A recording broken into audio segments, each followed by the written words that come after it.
The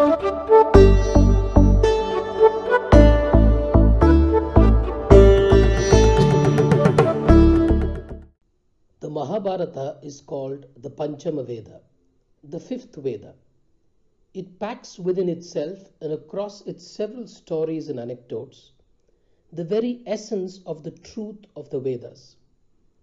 It is said of the Mahabharata that what is contained in it can be found elsewhere, but what it does not contain cannot be found anywhere else. In this series of readings and reflections on the Mahabharata, we will be reading primarily from the English translation of the Mahabharata by Srimati Kamala Subramaniam and published by the Bhavan's Book University. Sri K. M. Munshi, in his foreword to this English translation, says, and I quote, "The Mahabharata is not a mere epic. It is a romance, telling the tale of heroic men and women and of some who were divine. It is a whole literature in itself, containing a code of life, a philosophy of social and ethical relations, and speculative thought on human problems that is hard to rival. But, above all, it has for its core the Gita, which is, as the world is beginning to find out, the noblest of scriptures and the grandest of sagas, the climax of which is reached in the wondrous apocalypse in the 11th canto. Through such books alone, the harmonies underlying true culture, I am convinced, will one day reconcile the disorders of modern life." We start by reading from the Adi Parva, and today we will read chapter 1 titled On the Banks of the River Ganga. And as mentioned earlier, this is from the English translation of the Mahabharata by Srimati Kamala Subramaniam and published by the Bhavan's Book University. Chapter 1, On the Banks of the Ganga. The king had always been fond of hunting. It was a passion with him. He had reached the banks of the river Ganga. It was there he saw her. She was like a vision. There she stood, her skin glowing like gold. Her eyes were large and lustrous, and her hair, which she was combing with her fingers, was long, looking like the proverbial Rahu trying to envelop the moon. He stood rooted to the spot, drinking her with his eyes. It seemed to him that a nymph from the high heavens had descended on the earth to feast his eyes and only his eyes. He approached her. She turned on hearing the noise and looked at him. A blush suffused her face, which became downcast. A smile hovered on her lips. Her toe was tracing patterns on the ground below, and her fingers, which were like ivory sticks, twined and untwined the strands of her dark hair. A moment later, she lifted her eyes and looked at him. He knew then that she cared for him. He went near her. He took her reluctant hand in his and said, "You are so very beautiful. I want you to be mine. I am Shantanu, the king of Hastinapura. I love you. I cannot live without you." She smiled and said, "The moment I looked at you, I knew that I had to be yours. I will be your queen, but there is a condition.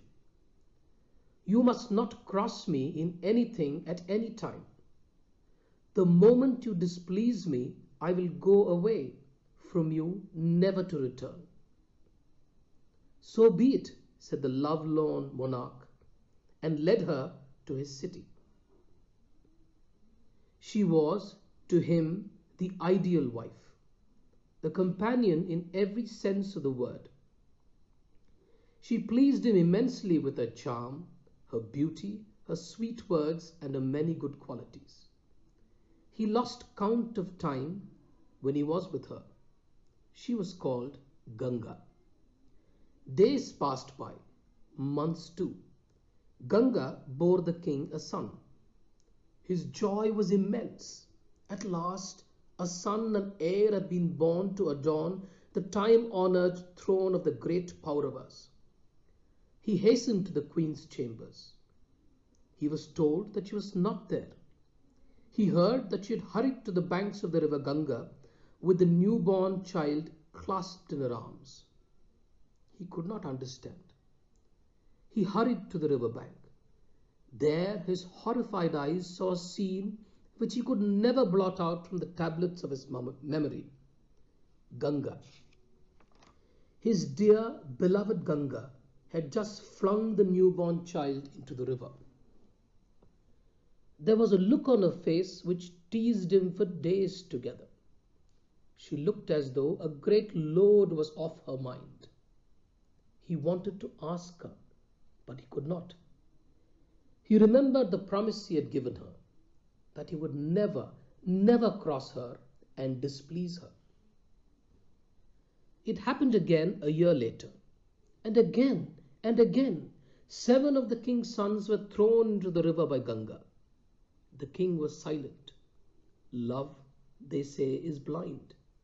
But no, it is an extra eye which sees only the good in the beloved, blind to all the other faults. Ganga meant his very life to the king. But then the desire for an heir was just as powerful. He knew no peace. A year passed thus. The 8th child was born. Ganga rushed to the river with the child clasped in her hands. The king was speechless with grief and anger. He rushed behind her. He held her back. He spoke harshly to her for the first time. He said, "What inhuman act is this? I cannot bear it any longer. I cannot see all my sons destroyed like this. Why do you do it? How can a mother, or anyone for that matter, break the stem of a flower yet before it blooms?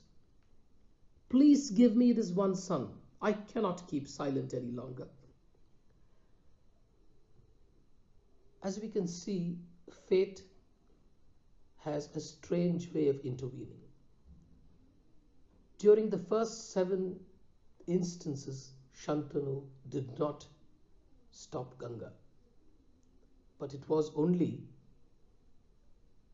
when it was the 8th child that Shantanu stopped Ganga. And therein lies the story that unfolds as the Mahabharata. We shall continue reading.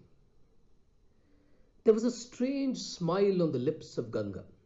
It was sad and it was happy too. She spoke very gently to the king. She said, "My lord, the time has come when I must leave you. You have broken your promise. I must hurry away from here. This child of ours will live. I will take him with me and give him back to you when the time comes. I will call him Devavrata. His other name will be Gangeya." The king was numb with woe. He could not follow all that she was saying. He knew only this: the woman who meant everything to him was about to leave him forever. And all because he had asked her not to kill his 8th son. He looked at her with mute appeal in his eyes. Words came to his lips. "Why do you do this to me? Can you not see that my life is bound up in you and that I cannot live without you? You cannot abandon me and go away. Ganga, you loved me once. In the name of that love, I implore you, do not leave me and go away." A look of pain crossed the beautiful face of Ganga. She said, "Oh my lord, can you not realize that I am going because I must? I am Ganga, I belong to the heavens.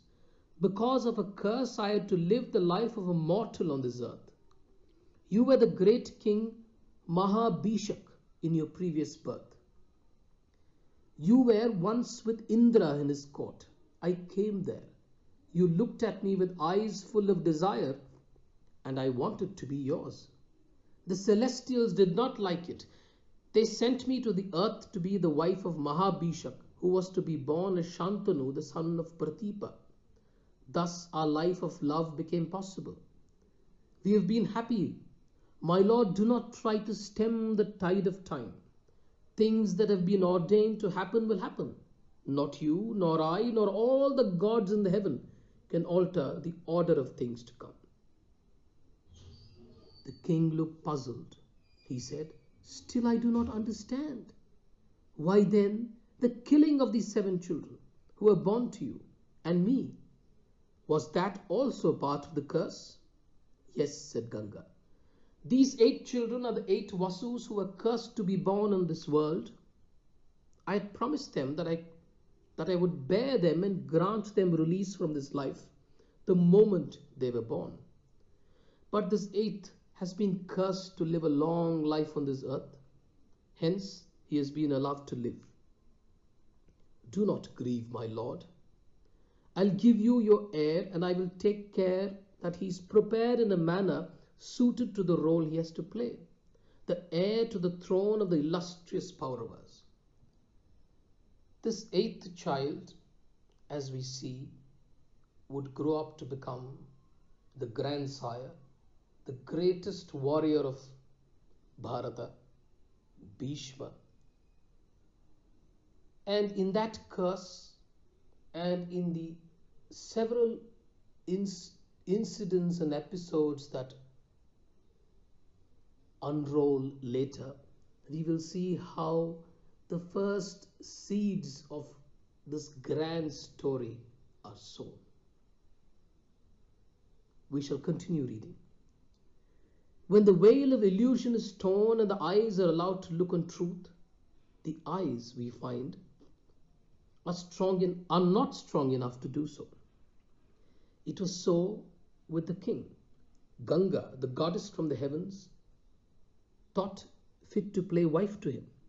But Shantanu, a mere mortal, was not great enough to bear that honor.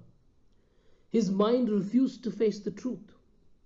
He was dumbfounded when he heard all that Ganga had to say. It was too much for him. He could not see, he could see just 2 things. First, his Ganga would leave him forever, never to come back. The other realization was that he had a son now, a son to uphold the name of the Pauravas. It was easy for Ganga to follow the emotions that passed through the mind of Shantanu. With a look of pity mingled with love, she looked at the king and said in a gentle voice, My beloved, please do not be unhappy. I will take excellent care of our son. He will be a great man. He will be greater than all the Pauravas who have graced the throne of the race of the moon. So saying, Ganga faded away from sight. Shantanu spent hours reliving the moments filled with pain. The last few moments with Ganga. With a sigh of resignation, he turned away slowly and wended his way homewards. A home where loneliness, utter loneliness, awaited him.